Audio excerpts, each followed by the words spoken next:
It's Laura Eubanks of Design for Serenity with your succulent tip of the day, and I am I should say, Mount Helix.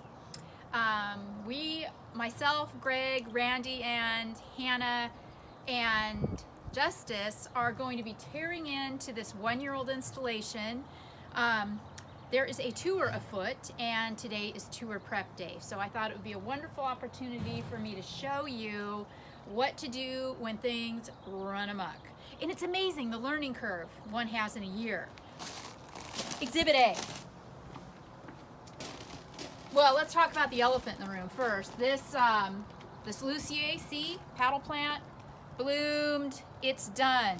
There are lots of cool viable pups underneath that I will be resetting, but the mom part is going to be coming off and out. And I have never tried to propagate the leaf of a kalanchoe. Oh, sorry, Greg. Some people, say that, well, maybe we can get a new plantlet forming at the joint of the leaf. Maybe you can. Give it a try. I don't have time. Okay, Barbatonicus. I call this Senecio Barbatonicus runamucus because it gets so big, too big. So the way to handle this plant, and I don't use it anymore because of that. It grows too fast, and it is completely eclipsing my tapestry work. So I'm going to take pieces of Barbatonicus runamucus, lots of pieces, and then once I have all the pieces that I want, I am going to take and dig out the rest of the plant, and then I'm going to reset the pieces and start a brand new plant in the middle. Another thing to take a look at here, we had some hail, not as in hail no, but as in that snowy stuff that comes down from the sky like once every 20 years in San Diego. But look at the damage that it did.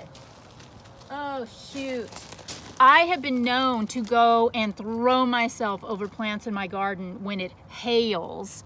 Everything is a bit tweaked from the hail damage, which is unfortunate. Look at this on the yikes, and even the little crassulas, everything's pilled. So I don't know what the heck to do about that. We'll figure it out.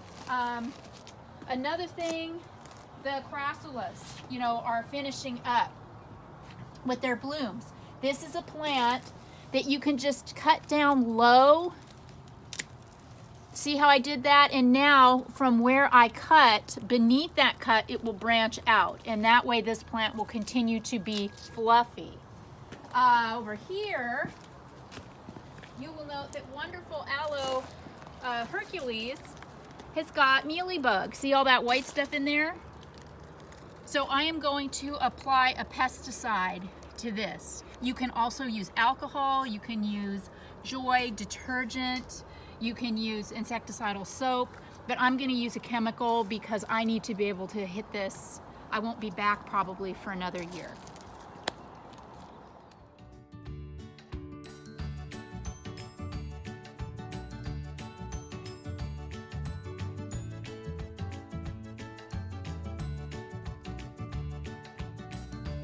Portulacaria afra variegata can be pruned in the traditional way. We don't have to dig this plant out, cut up pieces, and set them back in unless you're a pig for punishment.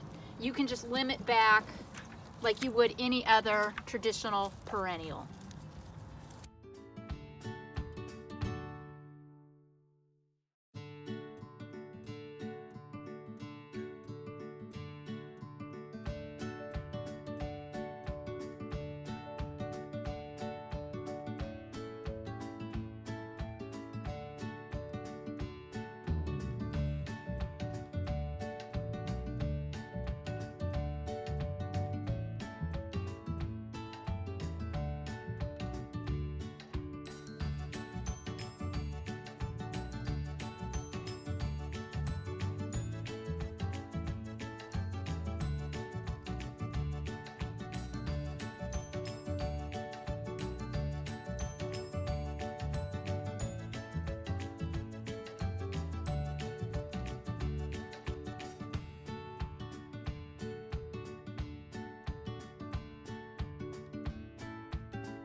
Well, we are done.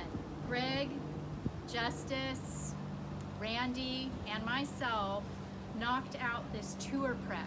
Tour prep is a little more intense than just a general maintenance because we want everything absolutely perfect. We made a couple of changes. I took out the Senecio barbatonicus and I planted some Euphorbia leucodendron in its place. This is a new favorite of mine. We also added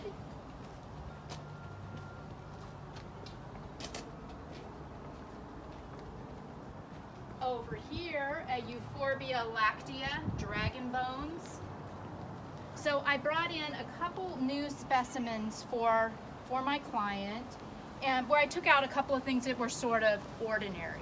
So, you know, this garden is a little over a year old now, and it's important to remember as a living, growing thing, you're going to want to change and adapt it to suit your preferences and your growth and your tastes.